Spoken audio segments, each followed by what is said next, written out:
कट्टा विकट बाट मन माही और खोल कपाट महल वो जाही। ये मन इंद्रियों का, ये प्रपंच का विषय है। ये प्रपंचों से आदमी ऊपर उठता है, सब तरह से अपने आप को समेटता है, मन इंद्रियों को समेट करके अंतर्मुख होता है। आदमी बाह्यमुखी हो चुका है और इस कारण से अंदर की बात से घबराता है।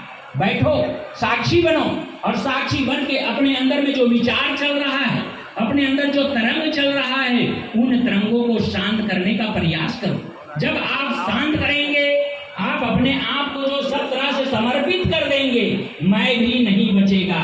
इसलिए कहा, सदगुरु कबीर साहब कहते हैं, जब मैं था तब हरि नहीं, अब हरि है मैं नाही। साहब कहते हैं, जब मैं पना रहेगा, मैं पना रहेगा तो हरि नहीं रहेगा। क्योंकि जब भक्ति रहेगा, जीवन में भक्ति आएगा, तभी अपने स्वरूप के राज्य आएगा। और जब आदमी के पन में मैं होता है, अहंकार होता है, और अहंकार रहने के कारण से भक्ति टिकती नहीं है। इसलिए सद्गुरु संत हम सबको बताते हैं कि जब तक जीवन है, जीवन में रहते रहते उसको पहचान लो, जिसके शरण में जाने से तुम्हें सुख और शांति मिलेगा। वो कौन है?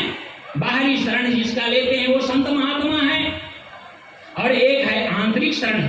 आंतरिक शरण होता है, उसके लिए तो स्वयं को जाना पड़ेगा, स्वयं के फाटक को खोलना पड़ेगा। इसलिए सद्गुरु कबीर साहब हम सबको कहते हैं, सरगुण की करी सेवा, निर्गुण का करो ज्ञान, सरगुण निर्गुण से परे तहां हमारा ध्यान।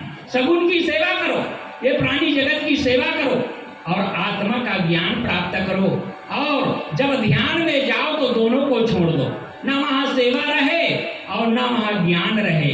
वहां तो स्वयं आपके उपस्थिति हो, आप जो भी करते हैं तो अपना फोकस अपने पास रखें। हम कुछ करते हैं तो हमारा फोकस कैसा है?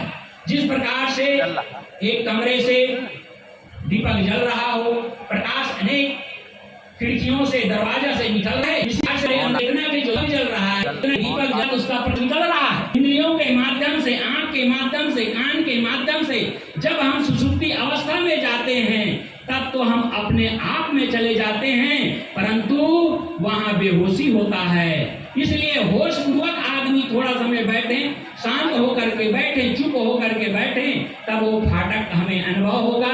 और इसलिए आप सबके बीच में सद्गुरु कबीर साहब के एक पद पर कुछ कहने का प्रयास कर रहा था, क्योंकि समय बहुत कम है, बहुत संत गुरुजन हमारे बीच उपस्थित है, सबको हमको सुनना है। तो साहब कहते हैं, संतों भक्ति शतो गुरु आनी, नारी एक पुरुष दो जाया, भुजो पंडित ज्ञानी।